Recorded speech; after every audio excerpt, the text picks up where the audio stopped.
Legislature is back in order. Senator, you have the floor. Thank you, Mr. Speaker. Mr. Speaker, thank you for that, that recess. Based on the recommendations that was made by my colleague from Georgia, I would like to proffer two amendments that would tighten the bill up so that it removes any possible misinterpretations. So if I may. Please. It was brought to my attention that on page 1, line 13, reference is made to the veteran who is 100% disabled or is rated as individually unemployable. And so it was suggested that I need to be consistent with that reference throughout the bill. So I would like to make on page 1, line 7, an amendment so that where it reads at 100% disabled, add in the phrase or individually unemployable. So that will be the first amendment. And the second amendment where that is to be made is on page 2, line 2. The same thing. It reads 100% disabled or individually unemployable. All right, so there's actually two amendments, and I'm sure the clerk's going to remind me I have to do them seriatim. So the first one on page 1, line 13. No. First one on page 1, line 7. I'm sorry, page 1, line 7. Or individually unemployable. Right. Any objection? Anyone wish to speak to it? No objection. The second one is on page 2, line 13. Line 2. Line 2.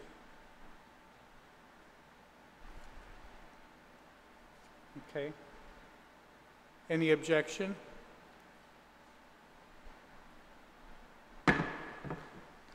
Thank you, Mr. Speaker. Also, now, at the advice of legal counsel, he indicated that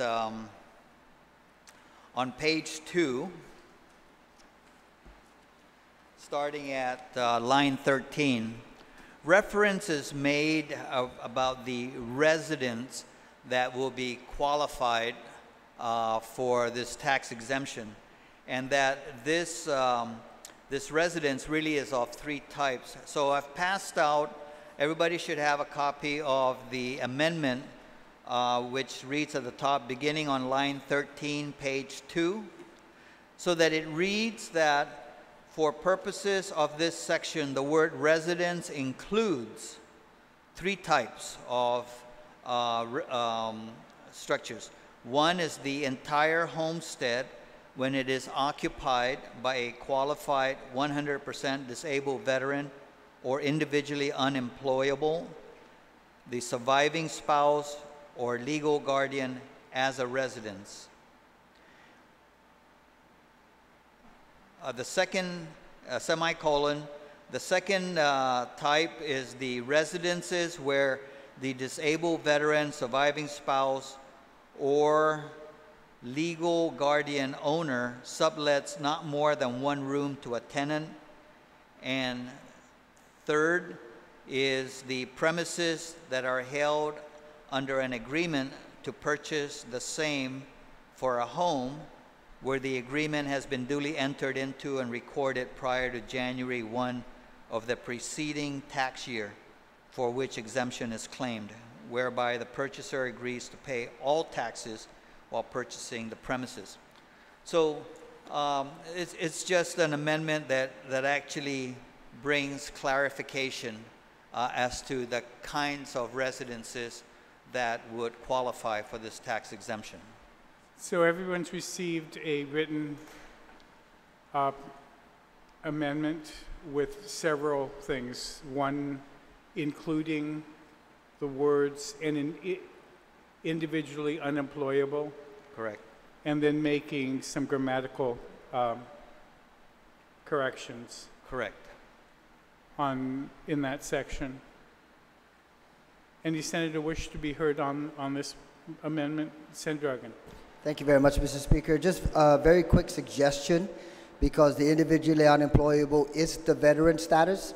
So if I can, rather than where it's inserted on line 2, right after the word or the term disabled, so it would read 100% disabled or individually unemployable veteran, because it makes direct reference to the veteran himself. So if I can just make that recommendation to the sponsor of the amendment, that be inserted between the words disabled and veteran. Thank you, Mr. Speaker. So, or individually unemployable, it will be inserted twice, once on line 2 there, well, the second line after veteran, and then on the third line, once between disabled and veteran. I mean, is that correct? Did you want it disabled veteran or individually unemployable? But, well, your amendment is to put it between disabled and veteran. Any senator wish to speak on this amendment to be heard? Any objection to these amendments on page 2? Hearing none. Thank you, Mr. Speaker. And Mr. Speaker, finally, the final amendment is on page 3, line 9. It's a similar clarification of the word residence, and it just simply breaks down residence to include 1, the entire homestead when it is occupied by a Gold Star spouse or parent as a residence. 2, residences where the Gold Star spouse or parent sublets not more than 1 room to a tenant. Or 3, premises held under an agreement to purchase the same for a home where the agreement has been duly entered into and recorded prior to January 1 of the preceding tax year for which exemption is claimed, whereby the purchaser agrees to pay all taxes while purchasing the premises. That, Mr. Speaker, is the third and final amendment. On the amendments on page 3, any senator wish to be heard? On the amendments on page 3, any objection? Hearing none. On the main motion, any senator wish to be heard? On the main motion, Vice Speaker.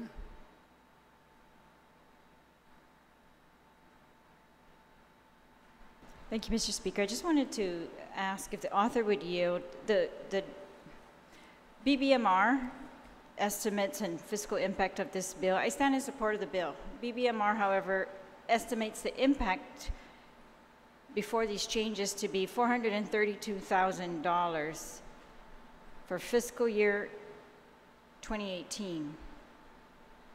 But would the bill affect the 2018 appropriations, or is this going to affect 2019? Because I think you said at the hearing that the real property taxes have already been paid for this year. Is that correct?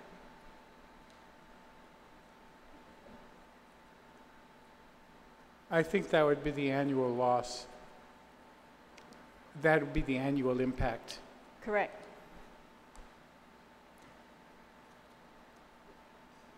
It would lessen our revenue estimates by this much. And I'm asking if that's effective for 2018, if this bill will be effective during 2018, or if that's just going to be something we have to plan for in 2019.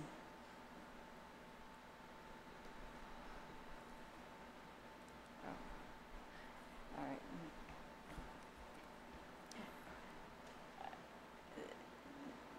right. That is the No, fiscal note. I was just asking the That's sponsor. that's the annual loss under the current Correct. formula. All right. Well, I was just asking if the sponsor would yield about the effective date of this bill. I mean, Senator Adda? Well, there's no language that, I mean, normally it's effective upon enactment. There's no language that says otherwise. all right. Well, then it looks to be like, because property taxes have already been paid for 2018, perhaps this applies in 2019, but I'm not really sure. It's not clear. All right. Thank you, Mr. Speaker. Thank you. Any other senator wish to be heard? If not, any objection to sending it down?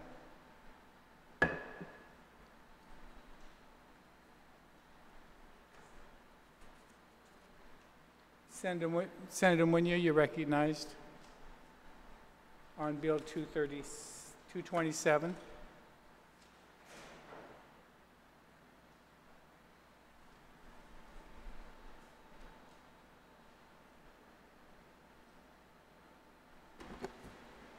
Thank you, Mr. Speaker. Mr. Speaker, I move to place Bill number 227-34 into the third reading file, and I'd like to speak on the bill. Any objection? Hearing none, you're recognized. Thank you, Mr. Speaker.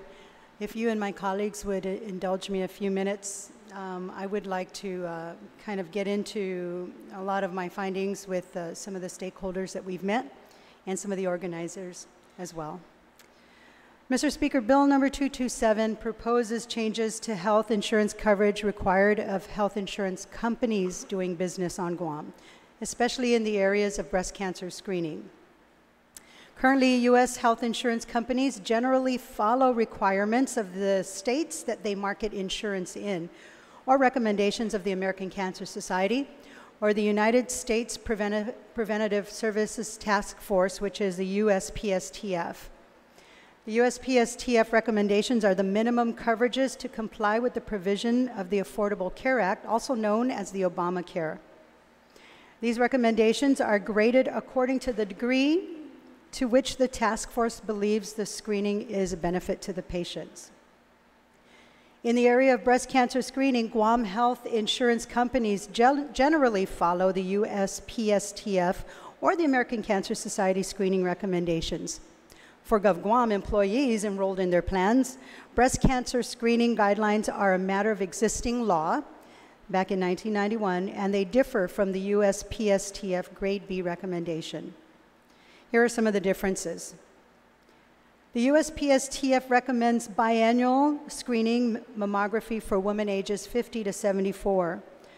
Accordingly, mammography screening for women under 50 is subject to copayment and deductibles.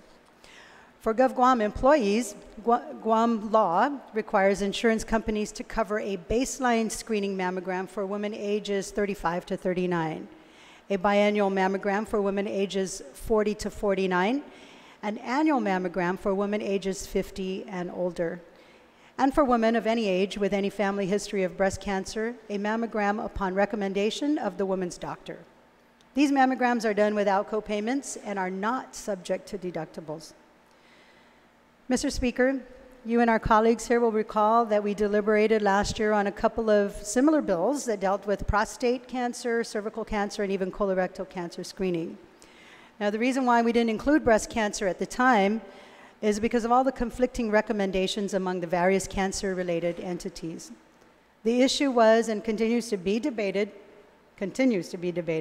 by the task force, by oncologists and radiologists. Clearly, more research was in order before introducing this breast cancer screening bill. Mammogram screening for the early detection of breast cancer is a topic that has no shortage research, advocacy, and priority. As with all cancers, early detection and prevention is the key to survival. In formulating this bill, my staff and I met with various stakeholders, including caregivers, physicians, researchers, advocates, and even patients.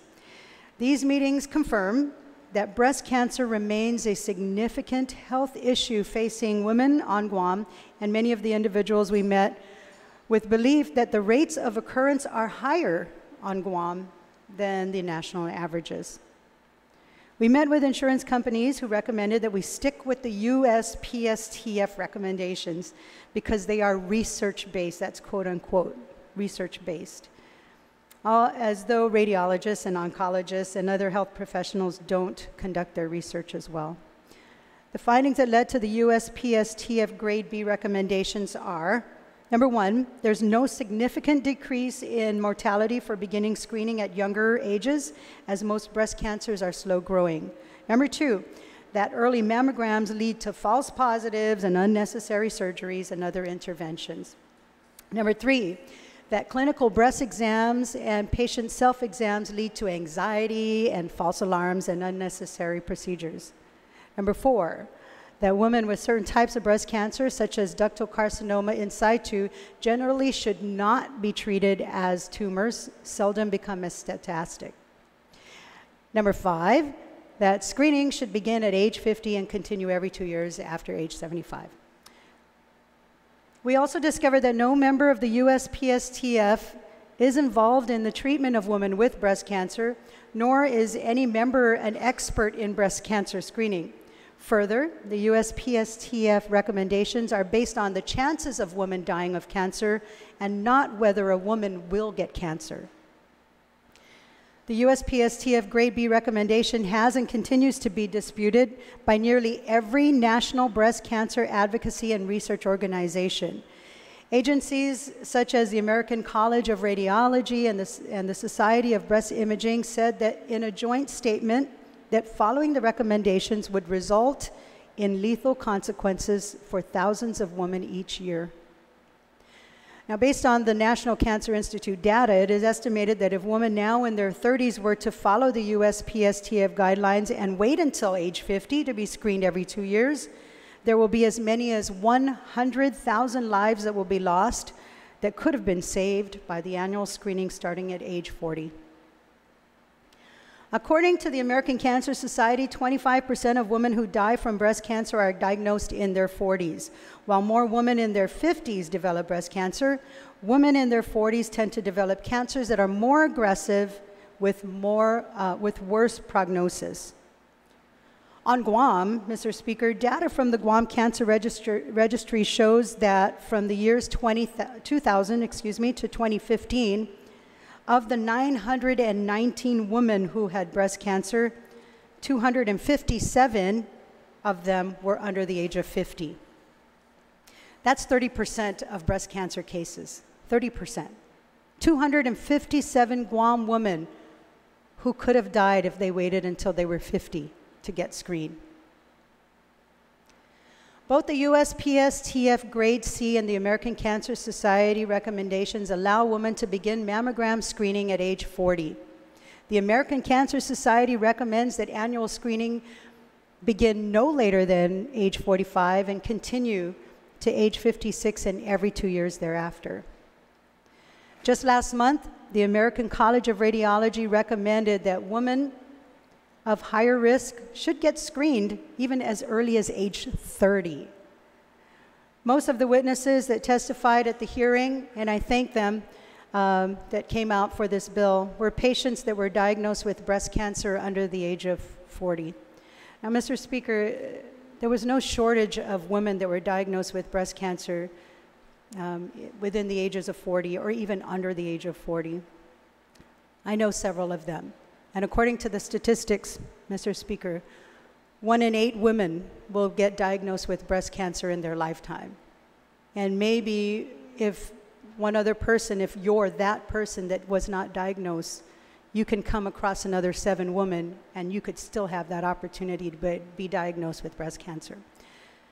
So what we're doing with Relay for Life happening this Friday, rather than stepping back and waiting for one of our friends, our mom, our sister, our auntie, our godchild, whatever, to get diagnosed with breast cancer, we're stepping in front of it and we're saying, let's get yourself checked. And we're not mandating that you get it. We're just hoping that this will create an awareness so that the insurance companies will cover it, the screenings, when it's time for you to go and get it upon the discussion with your physician. And really, that's the awareness that I'm bringing. So in memory of one of my very good friends, Julie Duenas, who had passed away within the age of 40, and maybe we could have saved her life. This is what it's for. It's for that, to save lives. Thank you, Mr. Speaker. Thank you, Senator. Any other senator wish to be heard on the main motion? On the main motion? Any senator wish to be heard? If not, you're welcome to close.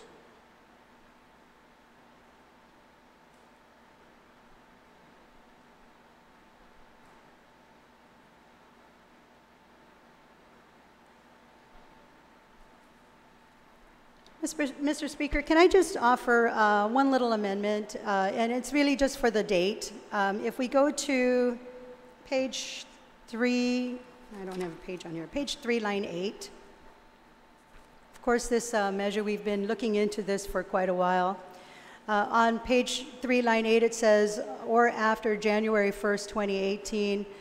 Maybe we could turn that into 2019 since we're hearing it just today.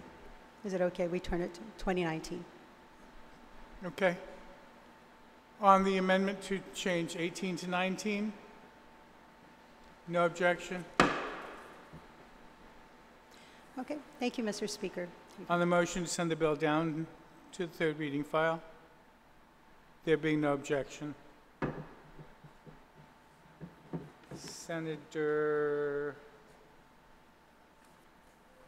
Lee?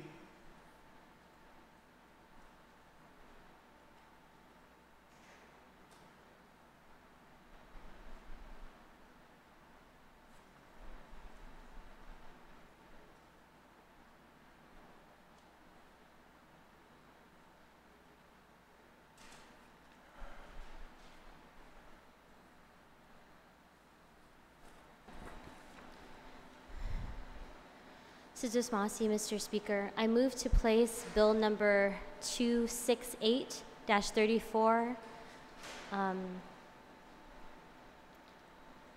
as amended on the third reading file, and I'd like the opportunity to discuss it.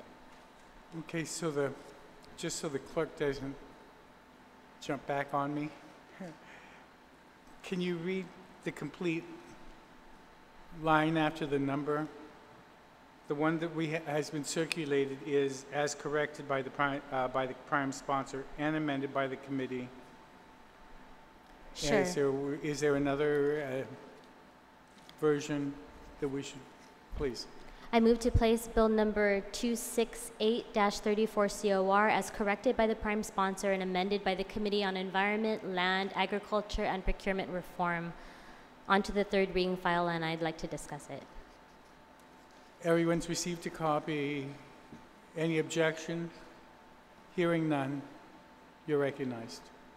Sidusmasi, Mr. Speaker. I want to start by thanking my colleagues who attended the public hearing that simultaneously heard this bill and the Guam Youth Congress's proposal, which is Bill number 242-34, which would impose a ban on plastic bags and fines for noncompliance.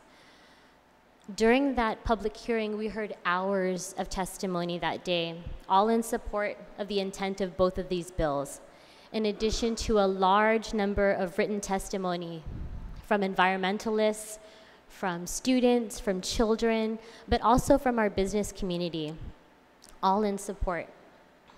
Several were from leaders of volunteer cleanup groups who made very clear from regularly being face to face with the mounds of trash dumped and littered around the island that Guam has a very serious trash problem, in particular with single-use plastics and single-use plastic bags.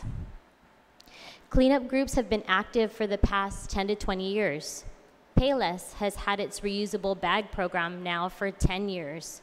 Yet even with all of these efforts in place, Mr. Speaker, we're seeing even more plastic bags flying around and stores that consistently give out one bag for a single item. The goodwill effort of our business community and of the people who choose to take personal action to reduce their plastic usage has plateaued. It's the same people and the same businesses making an effort, and it's just not enough. The average plastic bag is used for an average of 12 minutes, but it takes 500 years to break down in the landfill.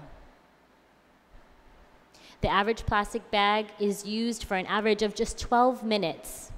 Just want to repeat that. 12 minutes of convenience for 500 years to be able to break down in our landfill. This is an economic concern as much as it is an environmental concern. We are paying for the careless overuse of this material. We're paying for it in landfill space. We are paying for it in cleanup costs. We are paying for it in damage to our natural resources, and soon enough, if not already, we'll be paying for it in the health effects as we ingest fish and other marine life that have mistakenly eaten our plastic waste through microplastics. If not already, we could see a decline in tourism if we don't get our trash problem under control. We would not be the first island to do this. In fact, Guam is totally late to the game.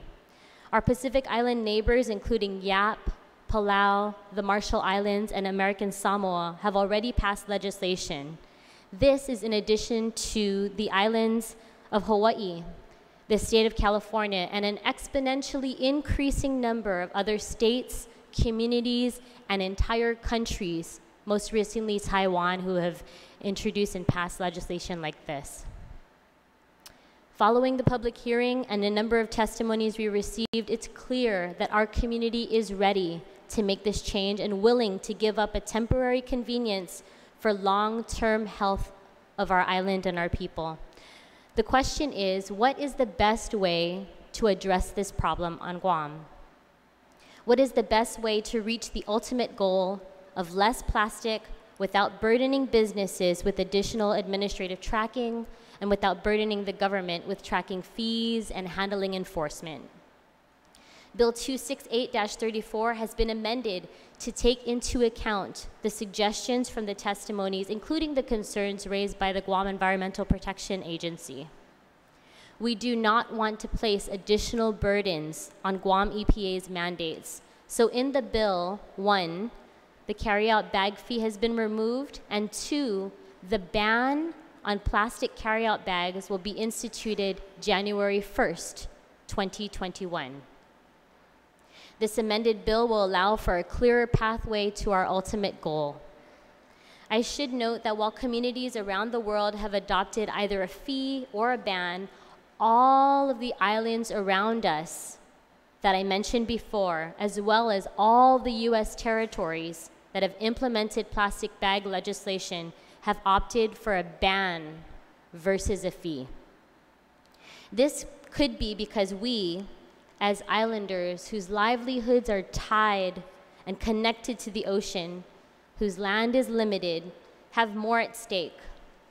But it could also be that the ban is simpler and it requires less of a government that's already stretched thin. This bill has started the conversation for even more environmentally harmful materials that our residents are concerned about. Some that were raised in our public hearing include styrofoam, plastic straws, balloons, to name some of the more commonly suggested items. In addition, Mr. Speaker, with China announcing in February of this year that it will no longer accept any foreign recyclables, how we manage our waste, specifically our plastic waste here on Guam, has become an urgent issue. We have an opportunity to address this here on Guam before there are more plastic bags than fish at our dive sites, and before our beaches have mounds of plastic like our neighbors in Bali are now seeing.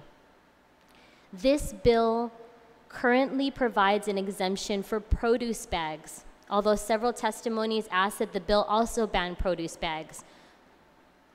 Personally, I use mesh bags when purchasing produce.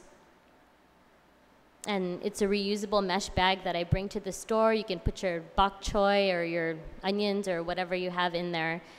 And this is a convenient and more eco-friendly alternative. I want to leave this up to the body, and we'll be moving to strike produce bags as well from the bill for my colleagues' consideration. Bill 268 can be the start of a new future for Guam, a Guam that cares deeply about our people's health and for the island that we've inherited, a Guam that holds true to our Inafresi pledge, who ofrecen mais sedzu para bai protehi, zanu defendi, I airi, I hanum, zani tanu tsumoru. We've known for too many years that trash is a major problem on our island. I ask my colleagues to let this bill be our first step to having a cleaner, more beautiful Guam for us, for our tourists, but more importantly, for our children and for future generations to come. Suzus Masi. Thank you, Senator. Any senator wish to be heard on the main motion? Senator Estevez?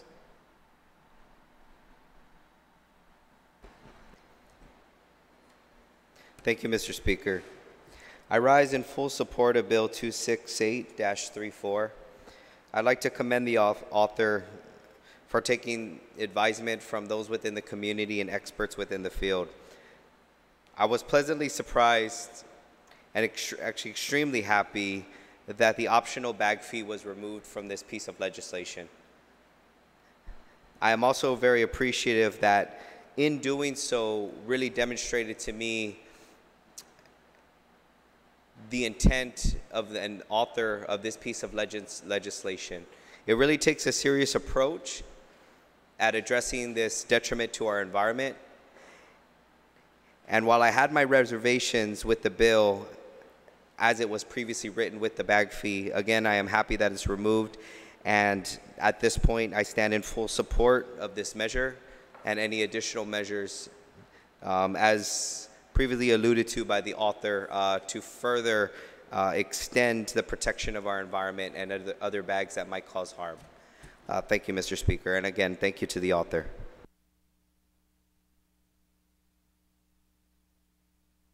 Thank you, Senator. Any other senator wish to be heard on the motion, main motion? Senator Torres, then Senator Muñoz. Oh, Senator Muñoz, you may go first.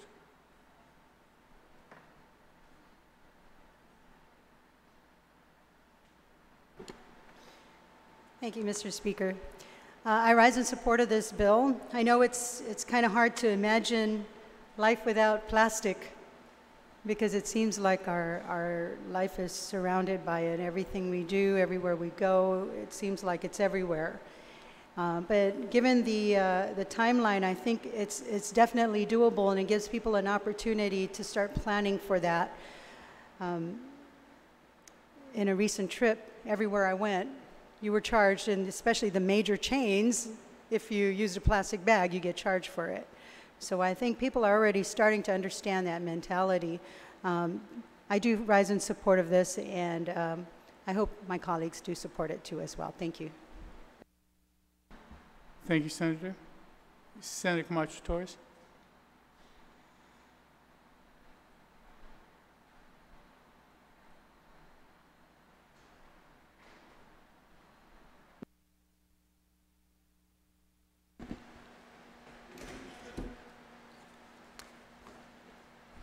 Mr. Speaker, I have a couple of questions to the author of this legislation from a practical point of view, and then I also wanted to state some points for the record. But if the author were so yield, on page 4, item C around line 7, in the definition of reusable carryout bag, I just wanted to ask, you know, whether there are many other types of reusable carryout bags that are not made of cloth or fiber or polypropylene or other machine washable fabric. And what then does this contemplate with those types of reusable carryout bags in terms of the ability of a store to sell them? For example, a bag that might be made of plastic,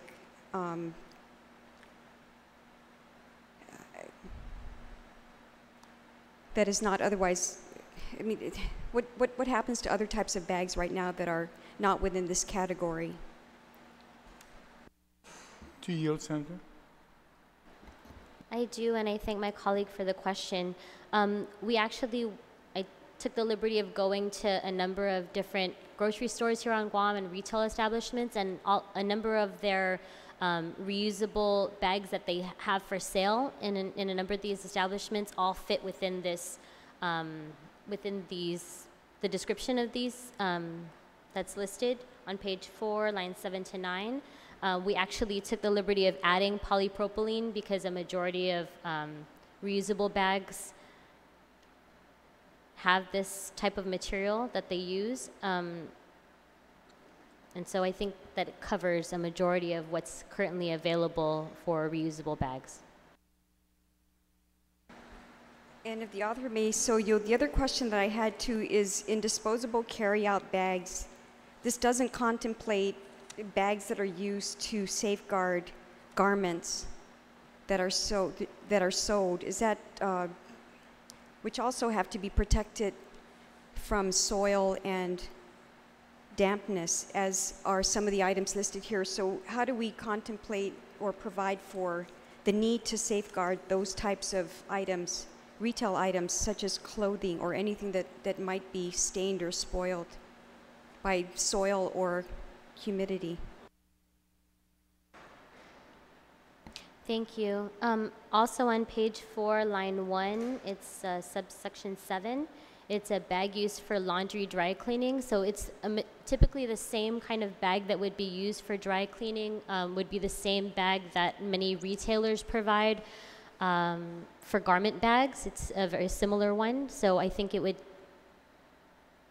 in my estimation, it would be covered under this line 1, page 4. Perhaps that then should be amended because it seems to narrow it down to that type, and I know that that's a concern for consumers of those certain goods. But Mr.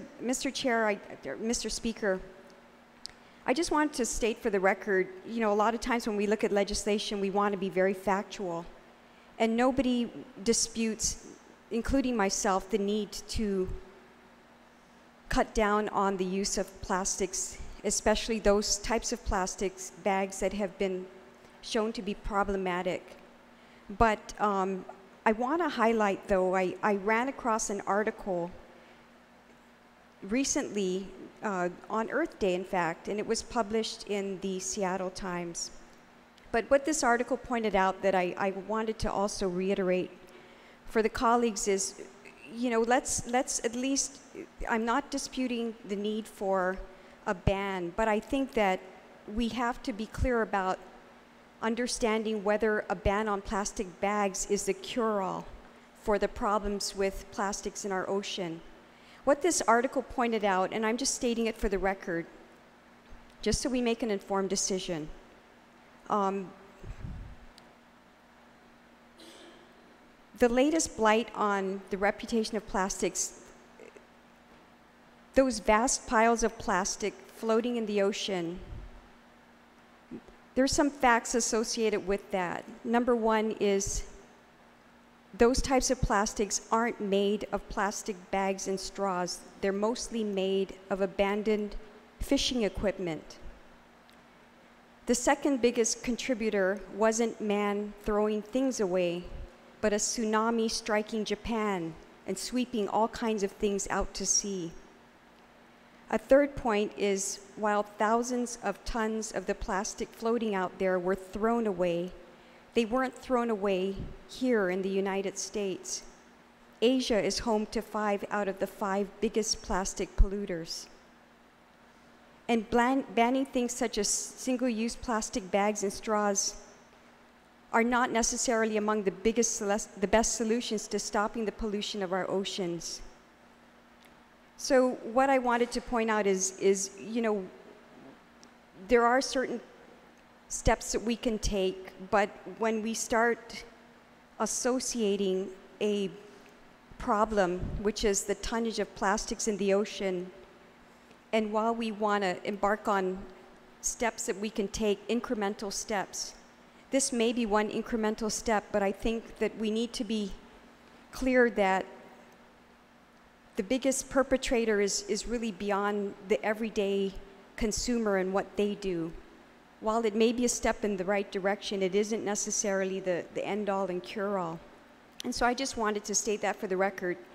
One of the cutest captions in this article, actually it was an article that was written by somebody from USA Today, but the caption that he had is that fishermen are the ones destroying our oceans. And it had to do, the story was primarily about how the vast majority of the waste in the ocean is discarded fishing gear. In addition to the tsunami that happened a few years back. So I do support the measure. I think it's a first step towards a greater consciousness about our responsibility and what we can do. But I just wanted to, for the record, state that if we believe that this one step is going to eliminate a larger problem, that, you know, it isn't necessarily it, but it can be at least a step towards more responsible action and usage and discarding of waste items that we can take. And so I do stand in support, but, you know, for the record, perhaps our legislative findings and intent is speaking to a greater component of the problem, of which plastic bags is a very minuscule component to that. But at the very least, it's a good first step that we can take as a community. Thank you, Mr. Speaker.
Senator Lee.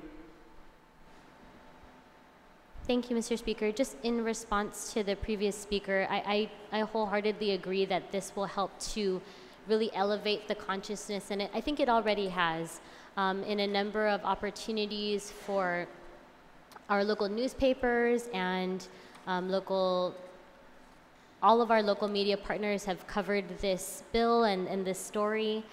We've also had a number of our young people, our youth. The Guam Youth Congress has really been instrumental in bringing this issue forward. So I think the more that we discuss this, and I think she's right, plastic bags aren't the only issue.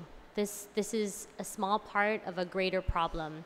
And I think that every single time, I know when I take action on this issue, when I go pick up food for my family that I've ordered, and I bring my own carry-out bag instead of having them put it in the plastic bag that they usually give me, you know, people kind of freak out by that. Or when people have seen my reusable produce bags, they ask me where I get it, or, you know, it's always an opportunity, a teaching moment for us to have these conversations with our children, but also with our community as a whole. And I think what the previous speaker has said is correct. What we've seen in the big plastic garbage patch, it hasn't only been plastic bags. There's a lot of other single-use plastics and other things that have gone over the sides of boats that people are just discarding. But again, that goes back to this idea of a throwaway society, and the fact that we are so careless and just totally don't think about the impact of our actions today and what the impact that's gonna have on future generations, and the fact that, as was stated, in 2050, there may be more plastic per metric ton in our ocean than fish. And these are all very alarming things that we've heard in the public hearing. These are all facts that have come out. And the more that I study and the more that I hear, the more that I learn on this issue, the more I'm compelled to act. And again, I think that this bill represents a good step forward. Mrs. Masi. On the main motion, any other senator wish to be heard? Senator San Nicolas and then Vice Speaker. Thank you, Mr. Speaker. I too share the sentiment of retiring speaker that I'm glad that we moved away from the optional bag fee. What was really conflicting me about this bill was that it was just going to be another cost of living component. And now that we've just gone with the ban, I think that's something that we can all wrap our heads around and be okay with. There is just one item here that I was hoping we could reconsider. And I wanted to kind of put into context before I proffered it as an amendment. We have a lot of poor on our island. And I've had on multiple occasions when you go to the water store to fill up your 5-gallon, you'll see some of our poor bring in really, I mean, they'll bring containers that you just kind of step back and, you know, it really takes your breath away that they're gonna put drinking water into those containers. On multiple occasions, I've bought 5 gallons for people, you know, to replace their containers. Removing the removable carry-out bags, these disposable carry-out bags, of course, the poor will be impacted. And we like to, you know, wrap our heads around the idea that we're all going to be carrying around our reusable bags.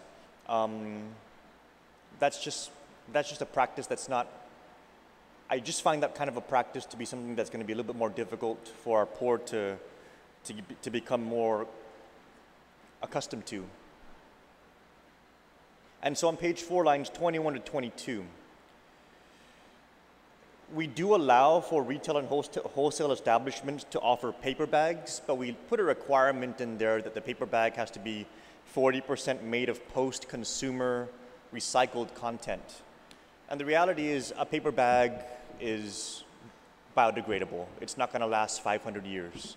If we can make it easier for retail establishments to make paper bags available without creating another hurdle that has to have X amount of post-consumer recycled content, I would like for us to make that be an option.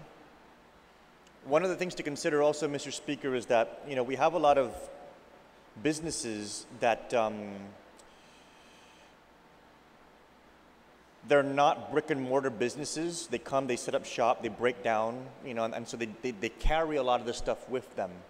And so when you talk about those kind of enterprises, you're talking about food trucks, or you're talking about flea market businesses. And a lot of these are the kinds of businesses that use these disposable bags. If we're creating a requirement that may have them need to go out and buy a slightly more expensive type of paper bag because it has X amount of post-consumer recycled material, you know, I like the direction that this bill's going, but I just don't want it to become too, too purpose-driven to the point where it begins to erode the intent. And so I'm of the mind that a paper bag is a paper bag, and that should be something that we should just allow to be used by the establishments. We also have to be mindful of the fact that we have a large tourism industry. A lot of our tourists, they go to these flea markets. I mean, you'll see them up at the Dedito flea market. You know, a lot of our visitors go. And so when you sell them something at a flea market vendor, the tourist isn't really going to be commonly walking around with a reusable bag. Sometimes we hope, and maybe GUB will get around that and make it become part of their marketing. But you know, there needs to be a mechanism by which these mom and pop establishments are able to have an affordable bag to offer as part of the selling of their goods to the customers who are, you know, doing business with them. So in the interest of our poor being able to have a bag option at the point of sale, and in the interest of having our visitors have a bag option at the point of sale, and in the interest of having our mom and pop businesses our food truck businesses be able to have an affordable option to be able to provide a bag at the point of sale. I'd like to make a motion to strike lines 21 and 22 so that we're not requiring that paper bags have a 40% post-consumer recycled content. And by striking that, they should be able to offer paper bags because there wouldn't be any exclusion, Mr. Speaker. All right, on this Nicholas amendment to strike line 21 and 22 on page 4. Does any senator wish to be heard on that? Senator Lee?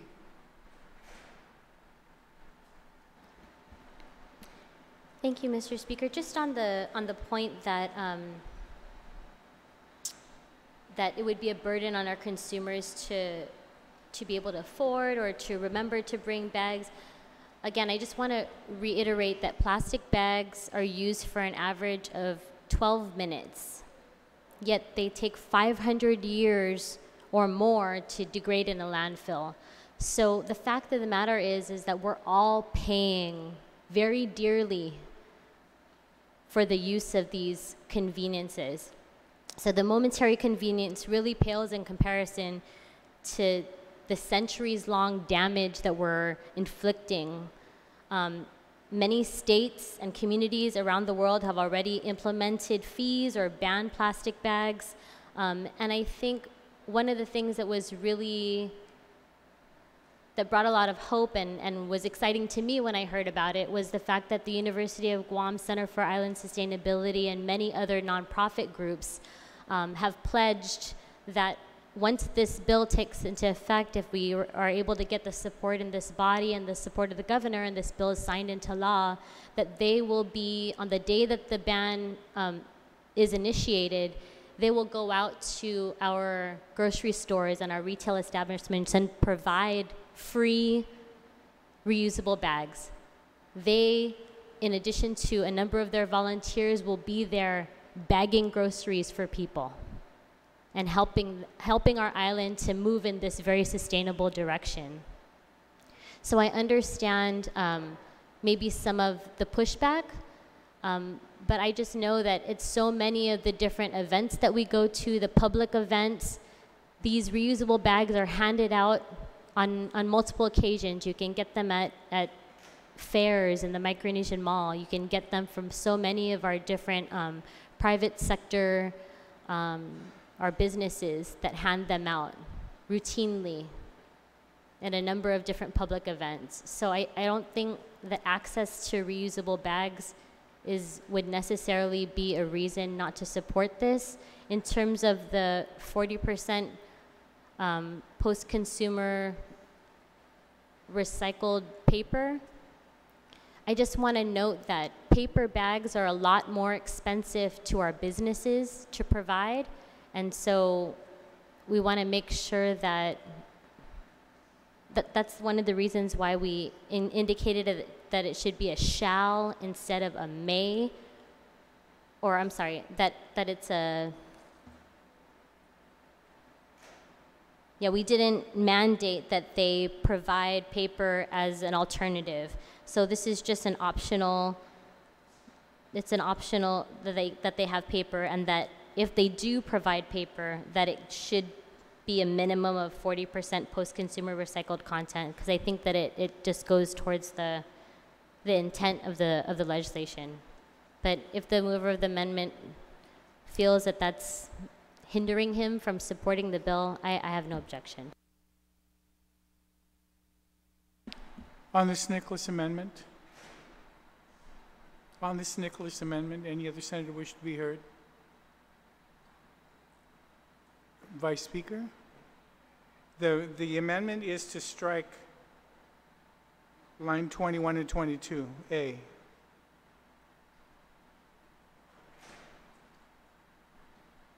Anyone wish to be heard? Is there an objection to the amendment?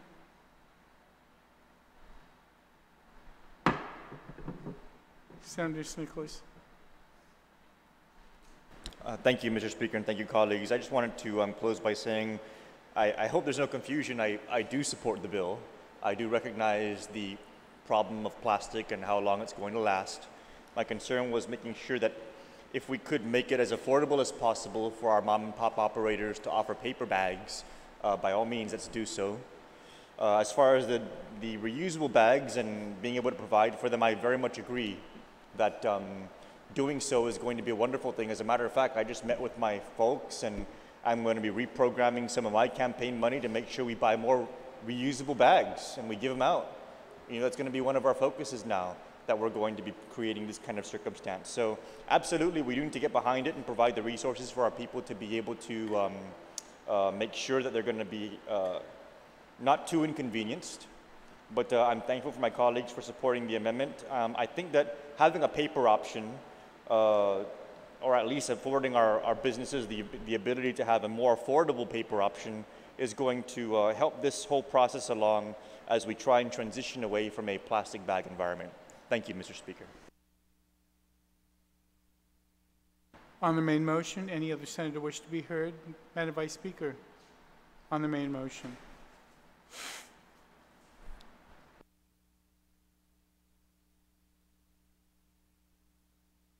Thank you, Mr. Speaker. I rise in support of this bill. I want to thank the sponsor and the Oversight Committee for incorporating the changes that were testified to at the public hearing. I think those are for the better. I also want to thank the Youth Congress who passed similar legislation. In fact, their legislation I think was even tougher, and commend them for being leaders in bringing this issue to the forefront. We must do everything in our power to protect our environment and our natural resources on Guam. Plastic waste it's obvious to us, we see it. It threatens our oceans and our landfills. And I agree with previous speakers that there are very many sources of this waste, but it is a threat to our reefs, our biodiversity, and ultimately our sustainability. I believe we continue to face a huge challenge to curb the dump sites that are occurring around Guam. There are waste products that are, I think, even bigger than these plastic bags that are brought to Guam in cargo as packaging. They're brought in almost every product that we buy. And even in our households, our use of styrofoam, I think, continues to cause issues, and these all have to be addressed also. We also have a huge threat to our oceans and our land here on Guam and surrounding our Marianas Islands, and that is the military training and testing that occurred with the detonations that they have been permitted through the National Fish and Wildlife.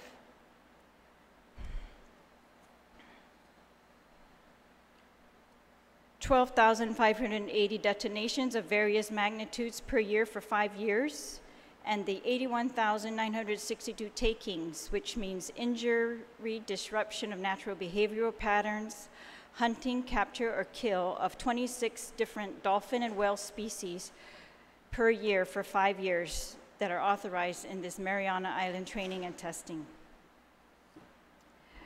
So we have huge challenges to our environment.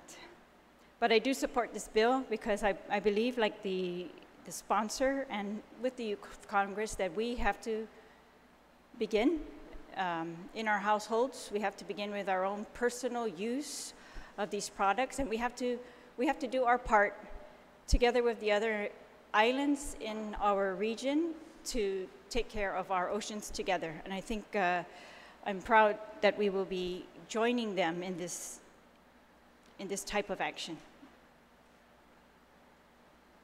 There were a couple just questions I guess I would ask if the sponsor would yield. First of all, I would just like to ask Mr. Speaker if the committee report could be amended to show the attendance of myself and Senator Torres. It just doesn't show that there.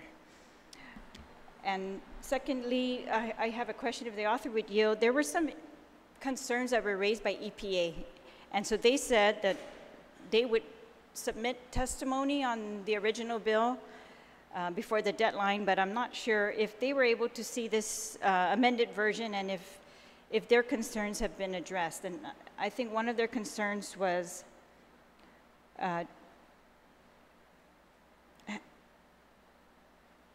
well, I'm not sure, but there was also another concern as to whether the Department of Defense retailers would also adhere to this program. And EPA had their own concerns because they are the ones who are being mandated to enforce this, and they said it could not be enforced unless they were, able to do it. And so I just wanted to know if we've addressed that yet, or if we still need to do that.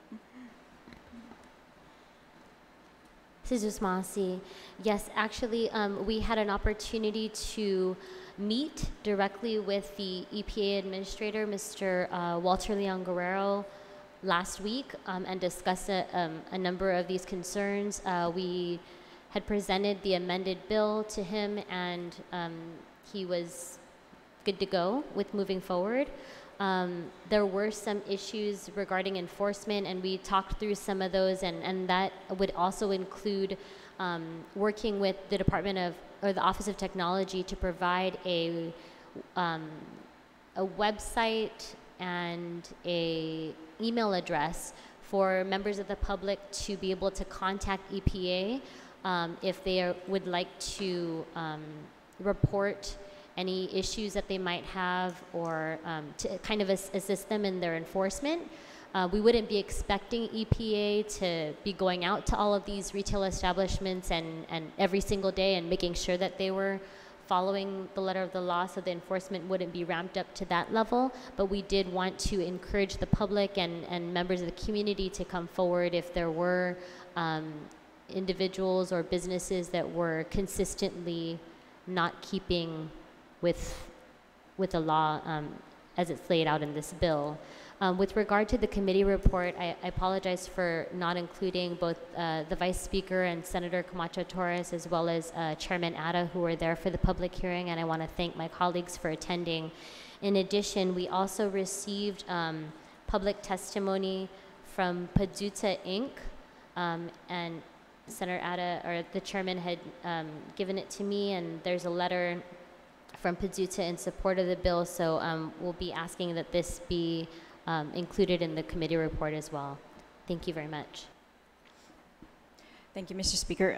If the sponsor would yield, does this program apply to items being sold on the base? No, it does not. All right, thank you. And then finally, my final question is, on page 8 of the bill, it references a civil penalty pursuant to 54B006. But it looks like we've deleted 006. Oh, I think they mean, should that be 004 now?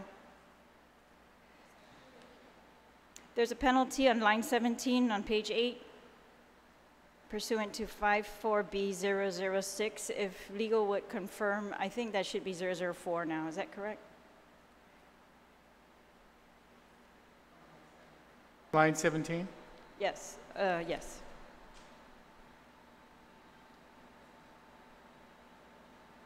I thought it was just out, but I think, yeah. So I would make an amendment just to change that to 004.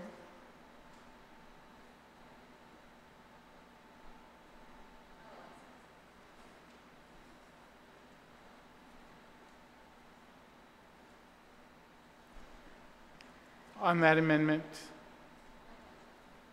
hearing no objection. Thank you, Mr. Speaker. And again, I thank the sponsor for this bill and all the research that she had done, and the working with our community stakeholders. I mean, we're all stakeholders, but she really did a very good job of working with community groups and getting them to know about the bill and incorporating their input. And I appreciate that, and I want to commend her for that. And I'm looking forward to this being implemented on Guam. Thank you, Mr. Speaker. Thank you. Senator Nicholas and then Senator Lee. Unless any other senator wishes to be heard. Thank you, Mr. Speaker. I apologize. I made an error in my prior amendment. The intent of my prior amendment was to allow for paper disposable paper bags. And when I proffered the amendment, I struck the whole section, and the intent should have, the actual amendment should have been to put a period after the word paper on page 4, line 21. And so if I may make an amendment at this time to add a subsection A, disposable carry-out bags made of paper, period.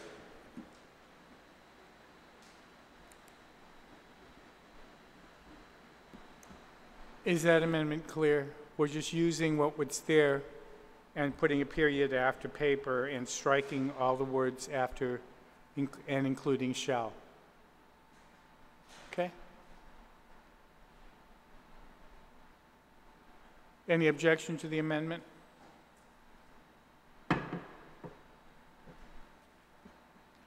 Senator Lee, or anybody else on the main motion? On the main motion? If not, you're welcome to close unless you have further Actually, I had an amendment, Mr. Speaker. It's on page 3, lines 18 to 20, and this is section 2, and I'd like to move to strike lines 18 to 20. So it's subsection 1, a bag provided to the consumer for use in retail or wholesale establishments to package bulk items such as fruits, vegetables, nuts, grains, candy, meats, poultry, or fish. I'm sorry, just fruits, vegetables, nuts, grains, and candy. Meats, poultry, or fish. So I guess my concern is that if we don't provide plastic bags at carryout, people might just go to the produce section and grab a bunch of those plastic produce bags and bag their groceries with those. And so that's my concern. Again, there are alternatives that we can use to bag our produce. I often don't even use bags to bag my produce, but I wanted to put it up to the body to see what you all think about that. So my amendment would be to strike, this is to additional, I know that our meats and our poultry and our fish already come wrapped in plastic, and that would stay, but it's the additional plastic bags that people put these containers inside, as well as produce bags that they use to bag fruits and vegetables. Thank you.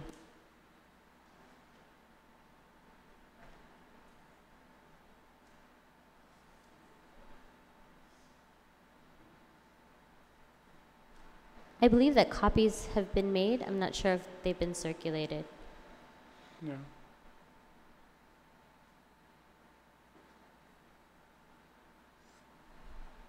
We'll take a short recess.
The legislature's back in order.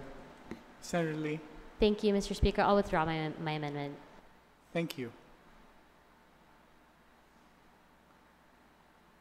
Any other senator wish to be heard on the main motion? On the main motion.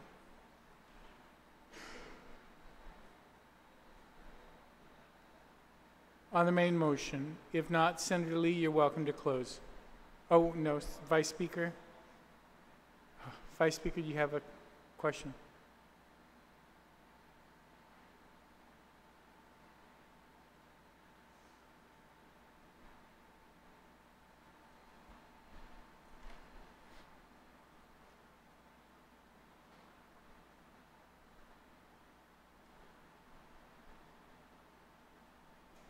Mr. Speaker, if I may just ask one more question, perhaps of you as the chairperson on appropriations. The fines and penalties under this bill are now going to all be deposited into the recycling revolving fund to be used for the enforcement of this act. Is this fund currently being divided up between different agencies? Because I think EPA, I just received another text that they do need some support if they are going to be enforcing this. But so I just want, I'm sure we will take care of that during our budget, but I just wanted to know before we pass this bill, what is the division of this recycling revolving fund at this point? I really can't tell you at this point, but for the purposes of this bill, it's just for this, the fees collected from this statute will go directly for enforcement. All right. There are other sources of recycling fund money. Oh, just from these fees, I see. Yes. Okay. All right, but it looks to me like they are going to need at least 1 or 2 personnel to enforce these provisions. Thank you, Mr. Speaker. On the main motion? If not, I will invite the sponsor to close. On the main motion, Senator Lee. Sidusmasi, Mr. Speaker, and again, I thank all of my colleagues and Daglina Sidusmasi to the body for helping us to move this measure forward to this point. I'd also like to just call special attention to Speaker Javen Santos with the Guam Youth Congress. I believe he's in the chamber for really moving this measure forward and for getting our entire community really focusing on this and focusing on the future. In addition to that, I've circulated testimony from an 8-year-old Marion Finney, and hold it up right here. So there's a bunch of photos and some drawings that she was able to include in her testimony, and they were just very heartwarming. So I want to thank her and Boz Shills and a number of the other students, all of those who testified so passionately at the public hearing. I also want to thank our stakeholders, University of Guam Center for Island Sustainability, Dr. Austin Shelton, Elsa de Moulinaire and their team, as well as Guam EPA, Payless Markets, and the Guam Women's Chamber for their support. We also had regional support for this measure, and they supported us through written testimony from Marshall Islands and the YAP Environmental Protection Agencies. So we want to give a shout out to our brothers and sisters in the region. And again, I want to thank all of my colleagues for strengthening this measure, and I look forward to their support for final passage. Sidusmasi. Senator Adam, I'm sorry. Mr. Speaker, I'd just like to move that the testimony from Bazuta came in after the committee report had gone out, and I just wanted to move that this testimony be appended to the committee report. There being no objection to appending that to the committee report, so ordered. On the motion to send the bill down to third? No objection? Thank you. Senator St. Nicholas, you are recognized on Resolution 310. Mr. Speaker, resolutions 310, 311, and 312 have similar talking points, and I think that they may be of a lengthy nature. I would defer till tomorrow's continuation of session if that's possible, and go ahead and move on with the rest of the agenda. You wanted to a separate session? Oh, no, defer till tomorrow for continuing session tomorrow, Yes. and allow for the other bills to be addressed at this fine. time. Thank you. Senator Ada, I guess it's your birthday, you get another bill.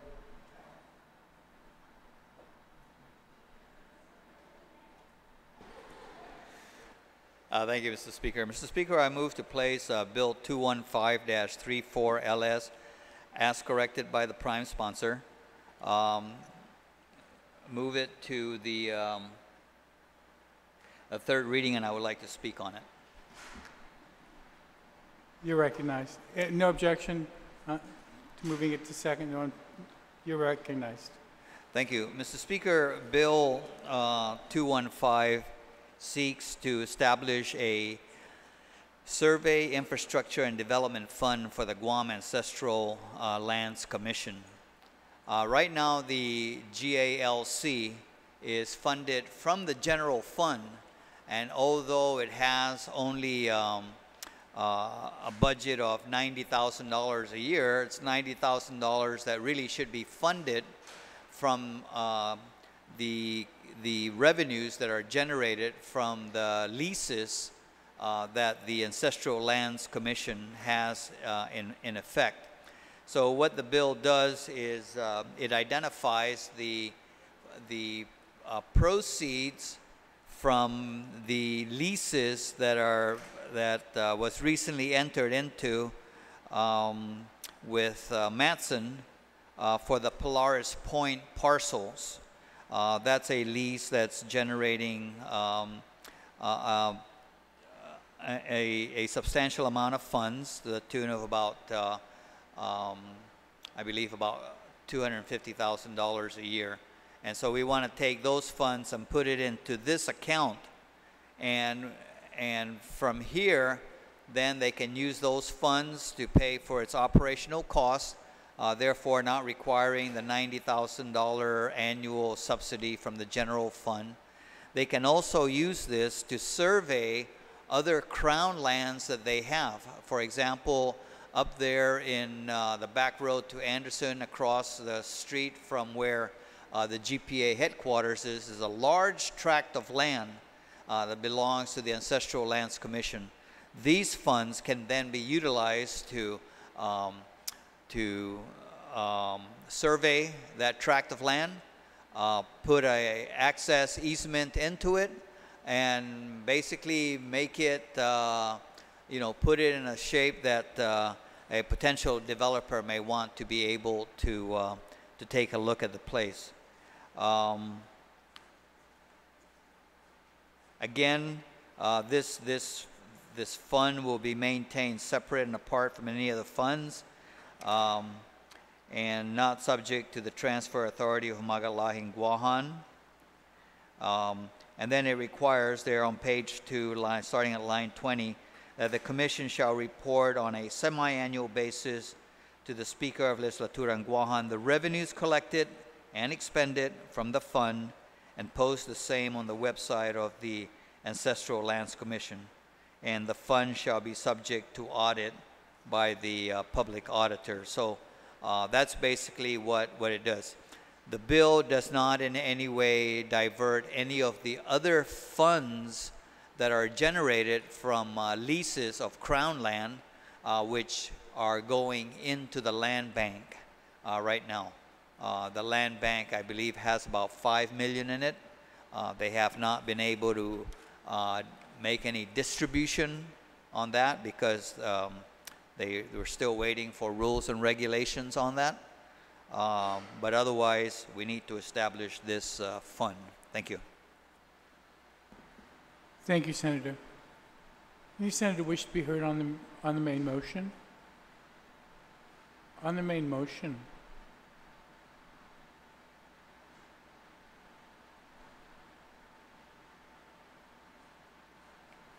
Bill 215. Vice Speaker? I just want to confirm, Mr. Speaker, I don't have the committee report in front of me, but the, I think at the public hearing, the Department of Land Management Director testified that the Ancestral Lands Commission had not considered this bill. Is that still the case, or are they in support of this? Yes, in fact, the reason why the committee had been holding the reporting out of the bill is we were waiting for the resolution from the Ancestral Lands Commission. So the commission, signed by all the directors, have actually signed the resolution and has transmitted to the legislature. So this bill and the establishment of this fund comes with the full concurrence of the commission. Is that not appended to the committee report? The resolution is in the committee report. Okay. Thank you. Any other senator wish to be heard on the main motion? Vice Speaker? If I may add another, ask another question, thank you to the author for yielding.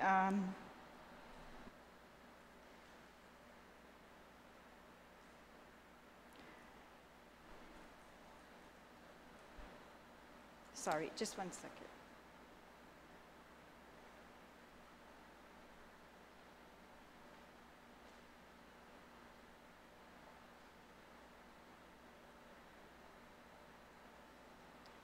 All right, so if all the money is going to be put into this bank for surveying and mapping, purchase and installation of infrastructure and commercial development, so this one account will not be subject to distribution to the beneficiaries, is that correct?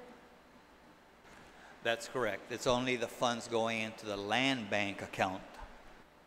Okay, I just wanted to confirm and that they concur with that. That's their resolution then concurs with that also, so. The resolution concurs with Bill 215. All right, thank you, Mr. Speaker. Thank you to the author. On the main motion, any senator wish to be heard? On the main motion? If not, you're welcome to close. Senator Ada, on the motion to send the bill down to the voting file. Any objection?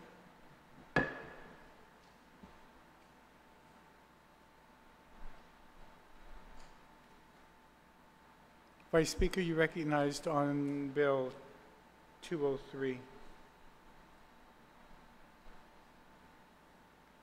Mr. Speaker, is it okay to pass that on till tomorrow also? I think that there are only that and the resolutions left on the agenda. All right. Well, on that note, I guess yes. Mr. Speaker, I just want to point out that, tomorrow at 5, I have scheduled an oversight hearing for the Chamorro Land Trust.